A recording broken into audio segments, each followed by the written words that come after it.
வீடியோவில் பேசுகிறவங்களாம் எப்படி தான் பேசுகிறாங்கன்னே தெரியலைங்க. பேசணுன்னாவே கொஞ்சம் ஷையாக இருக்குது. இன்றைக்கி எங்கள் வீட்டில் சாப்பாடு பலாக்கொட்டை குழம்பு எப்படி செய்கிறதுன்னு பார்ப்போம் வாங்க. ஏதோ எனக்கு தெரிஞ்ச மாதிரி செய்கிறேங்க. யூடியூப்பில் போட்டு பார்த்தா என்னென்னமோ போட்டிருக்காங்க. அதெல்லாம் நம்மளுக்கு வராதுடா எப்பா. நம்மளுக்கு தெரிஞ்சது மட்டும் நம்ம செய்வோம்னு சொல்லிவிட்டு எனக்கு தெரிஞ்ச முறையில் நான் பாட்டு செஞ்சுன்னு இருந்தேங்க. ஒன்றும் அதிகமாகலாம் போடலைங்க.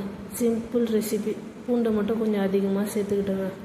பூண்டு, கடுகு, ஜீரகம் எல்லாம் போட்டு தாளிச்சிட்டு வெங்காயம் போட்டு நல்லா வதக்கிட்டு தக்காளியும் கூடயே சேர்த்து நல்லா வதக்கிட்டு கூடவே வேக வச்சு கட் பண்ணி வச்சுருக்க பலாக்கொட்டையும் சேர்த்து நல்லா வதக்கி அதிலே மிளகாத்தூள் காரத்துக்கு ஏற்ற மாதிரி நீங்கள் போட்டுக்கோங்க. அதுமாரி போட்டுக்கிட்டு நல்லா வதக்கிட்டு நிறைய பேர் சொல்லுவாங்க இந்த எண்ணெயிலே இருக்கும்போது தண்ணி ஊற்றாத முன்னே மிளகாத்தூள் போட்டு வதக்கினா அந்த பச்சை வடை போயிட்டு நல்லா குழம்பு நல்லாயிருக்குன்னு சொல்லுவாங்க.